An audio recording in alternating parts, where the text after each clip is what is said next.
here we are back off where we left off last week. We were just digging behind that rock. We never got down to bedrock, so we're going to carry on with that today. Someone was asking me what sort of gear I take with panning and the do's and don'ts about panning in the UK. So basically over here we're not allowed to use anything mechanical. So no high bankers, dredges, gravity sluices, unfortunately. So it is all river sluices, hand pans, pumps and spades.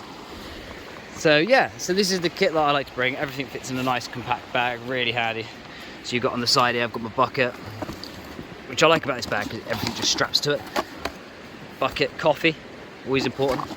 Neoprene gloves, because obviously cold.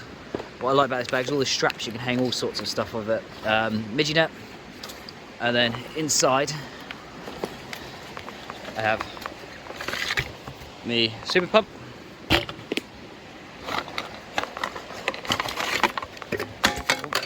A dream mat.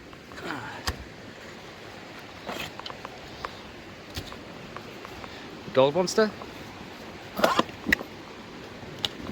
On the other side I have a great big spade clip. Pans. What else have we got? I've got loads of crevicing tools, trowels, deep. I also have Canadolian sucker bowl for all the little cracks and that when you're out there. Yeah, it's pretty much a basic kit really. It's quite nice and easy to carry, quite light, and it's quite handy.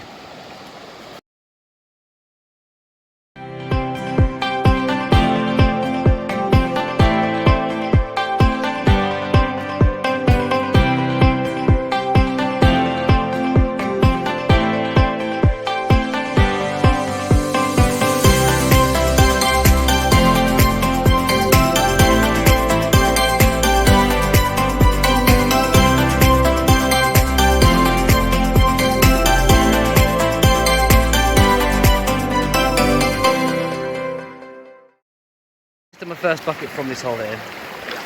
There's my sluice. It's not quite so perfect, but you can't really see any shiny in there. Not really. But there is just so much hematite, so many heavies, that it's not really getting a chance to clear out the cells. So I've decided I'm gonna hand pan it, basically, just because of the amount of heavies that's in them.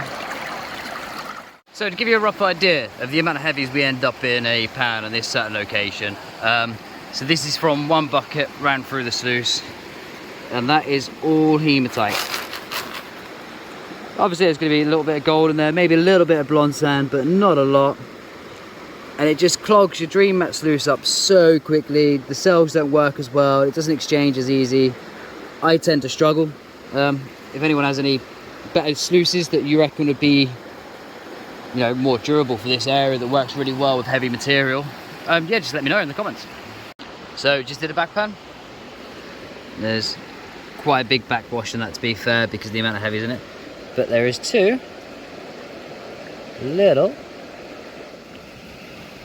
specks of gold.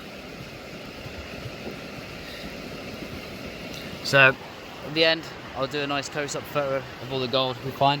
But yeah, first piece of gold. The zoom on this camera is really bad. It's actually working away good and over there. Like I said, we chose this spot because we worked here last time. We found little bits of good gold behind this boulder here. We're going to spend a couple of hours just clearing out the area, and then we're going to go for a walk further downstream because we're right by a big inside bend, and yeah, quite interested to see what that brings. So this is what I've been working. The colour of the water is like brown, it's like hot chocolate. But this is a bedrock ledge here, as you can see. Great big boulder set on it. And then it drops off. I'll get you a better view in a second. So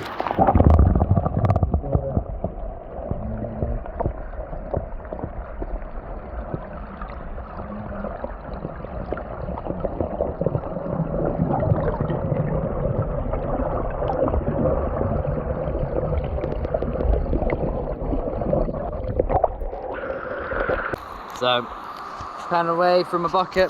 This one's just for prospector, because he loves that I leave black sands in the pan when I show me gold. But here we go, you ready for it? You ready for it? 2 nice bits of shiny that aren't very shiny because the light's not out, but no black sand.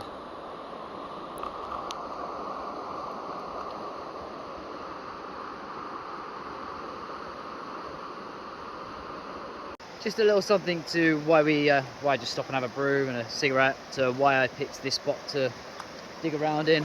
As you can see the river, we're sort of standing, there's a very big inside bend. It sort of curves around there, keeps curving, and it carries on curving round.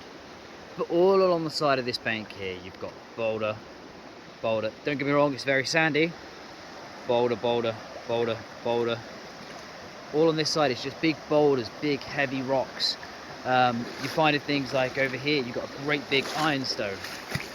And it's things like that. So if these big boulders are stopping and dropping, I mean, the gold's going to be stopping and dropping too.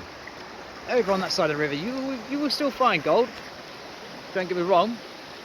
But because you're on an inside bend, the water tends to slow down around this side. As you can see in the riddle there, the water's fast. And that's nice, slow, calm, it's fast. This is going to be a cracking spot for during the summer. It's loads of bedrock. Loads of bedrock pools. Bits of pottery, which is very unusual. Yeah, it'll be a good place. It'll be a good place. So stick with us, see what happens throughout summer when we start getting our sniping gear on. Start going there, down there, diving. Ash has got full-on diving, scuba diving gear. You know, it depends how deep some of these pools are, which some look really deep. We'll get the diving gear on, and yeah, just stick with us and see what goes. So we thought we'd go for a further wander downstream. Come across some really nice cool stuff. It's very bedrocky. Then over in the centre there, there's like loads of bedrock poking out. There's a big log that's kind of been anchored down with a big like metal rope, which looks pretty cool. Would be quite cool to go check that out, especially that entire island in the middle. The bedrock's all sheeted. It looks like it's got sharp, jagged edges.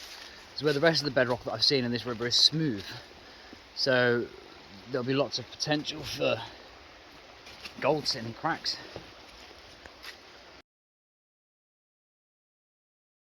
So we've gone for a walk further down the river, come across this lovely bedrock ledge. A few crevices along here. They're pretty clean. You can see the river's fucking lovely, isn't it? But yet again, this is going to be a lovely spot for during the summer for sniping once the water calms down. It's a bit white water at the minute there. There's an island in the middle there. Look at that settlement point there. That'll be a brilliant place for gold. And the same behind us. It's all bedrock ledgy. Be a brilliant spot for summer. So yeah, we're going to stop here for about half hour or so. We're going to get the gold monster out. There's a, you know, a little pool along there, a crevice all the way along there, just to see what sort of signals it gives us. If we get anything really cool, or any really cool signals, I'll catch it on camera. So I've got a signal over here. It's showing up as an iron.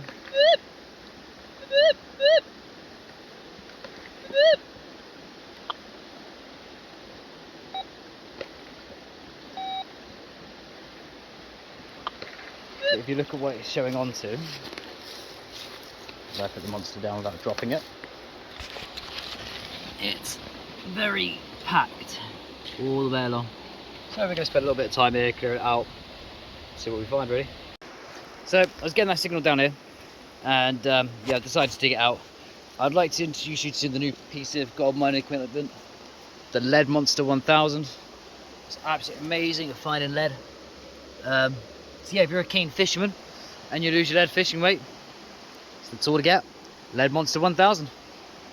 So we've gone further downstream, have a look about, found some lovely bedrock, and there's a big crevice all the way along, all tightly compact, that Ashley's going to dig out. So we are. Ashley's still working away on that channel. Just found another one right next door to it without me falling in. But we've Followed that through, all the way through to the top. Had the heaviest pan of lead I've ever seen.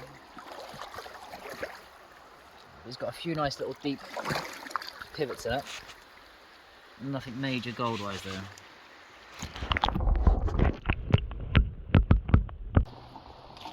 So that's it from the two of us. Absolutely knackered. Hell of a walk back. It's been a pretty successful day. I'll do a close-up photo of the gold and that when I get home. It's getting a bit chilly now. Sun's going. On the way back to the cars.